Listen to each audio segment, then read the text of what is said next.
Welcome people to the internet. This month we're learning how to solve a 3x3 Rubik's Cube. For the next 30 days, I'll be learning everything about the Rubik's Cube and trying to become a speed cuber. First, let's talk about the community. The Rubik's Cube was invented in 1974 by a Hungarian sculptor and professor of architect, Rubik. Since then, many people have taken the challenge of solving a 3x3 Rubik's Cube. Not just solve it, but see how fast could you solve it. People went from solving it in 23 seconds to a whopping 4.5 second world record. Since the creation of the Rubik's Cube, people called cubers gathered together and competed with each other to beat records and have fun. They also created algorithms that could be used to solve a Rubik's Cube.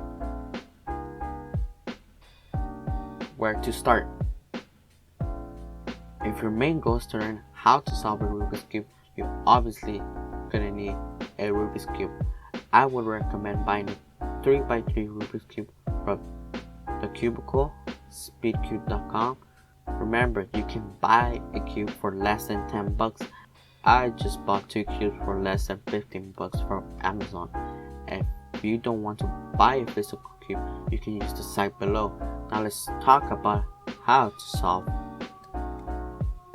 algorithms. Algorithms are important to know because they help you solve a Rubik's Cube. There are hundreds of algorithms.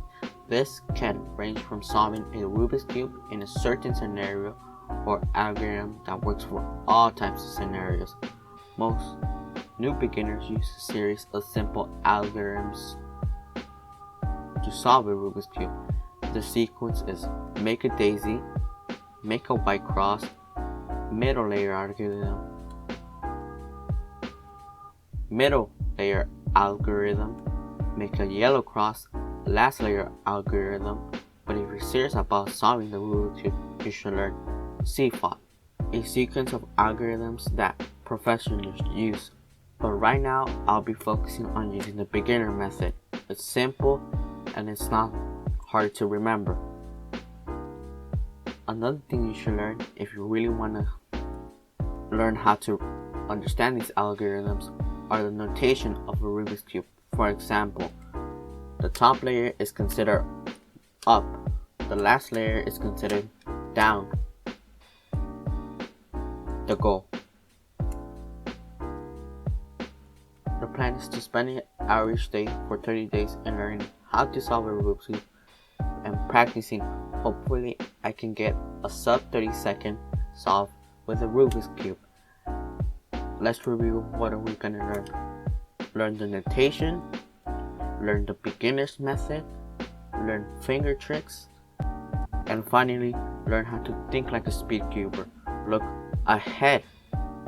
Hopefully once again you follow me on this journey. Consider subscribing to see how I become a speed cuber in 30 days.